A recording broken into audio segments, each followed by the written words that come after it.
હશે કે શરૂઆતી વરસાદે જ રાજ્યમાં કેવો તાંડવ મચાવ્યો છે, પરંતુ હવે આંકડાઓ સહિત માહિતી આપના સુધી પહોંચાડીએ। ઝોન વાઇઝ અત્યાર સુધીમાં કેટલા ટકા વરસાદ પડ્યો છે આપ જુઓ। પહેલા રાજ્યમાં અલગ અલગ ઝોન વાઇઝ વાત કરીએ તો કચ્છની વાત કરવામાં આવે તો કચ્છમાં અત્યાર સુધીમાં 24% વરસાદ નોંધાયો છે।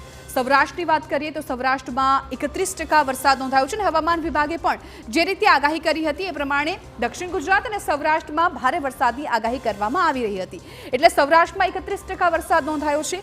આ તરફ દક્ષિણ ગુજરાતની વાત કરવામાં આવે તો ત્યાં સૌથી વધુ 32% વરસાદ છે એ નોંધાયો છે અને દક્ષિણ ગુજરાતની જે સ્થિતિ આવી છે, જે દ્રશ્યો સામે આવ્યા છે એ પણ આપના સુધી બતાવ્યા હતા।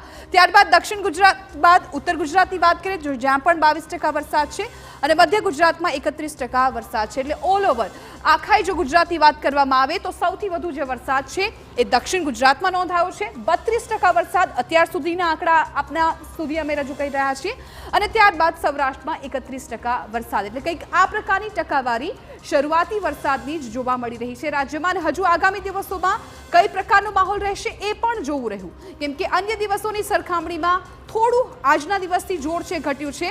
હવે કઈ પ્રકારે વરસાદ છે એ તારીખ વાઇઝ પોતાનો જે કહેર છે એ વર્તાવી રહ્યો હતો એ જોઈએ। હવે 16 જૂને જોઈએ, વરસાદની સત્તાવાર રીતે શરૂઆત 16 જૂનના દિવસે થઈ હતી કે જે દિવસે 3% વરસાદ છે એ નોંધાયો હતો। ત્યારબાદ 21 જૂનનો આંકડો આપ જોશો તો માત્ર 5 દિવસની અંદર કેટલી ટકાવારીમાં મોટો ફરક દેખાઈ રહ્યો છે। આપ જુઓ કે 15% વરસાદ છે એ 21 જૂને નોંધાઈ ચૂક્યો છે, એટલે ખૂબ ઝડપથી રાજ્યમાં વરસાદ છે પોતાનું રૂપ છે ધારણ કરતો હતો। ત્યારબાદ જુઓ 25 થી સીધું 25%, એટલે કે 10%નો વધારો 25 જૂને જોવા મળી રહ્યો છે, એટલે માત્ર 4 દિવસમાં 10%નો વધારો છે એ વરસાદમાં જોવા મળ્યો હતો। અને ત્યારબાદ 27 જૂનની જો વાત કરવામાં આવે એટલે કે આજના દિવસની વાત કરવામાં આવે તો 30% વરસાદ, એટલે 25 જૂન એટલે 2 દિવસની અંદર 5% વરસાદમાં વધારો જોવા મળ્યો છે।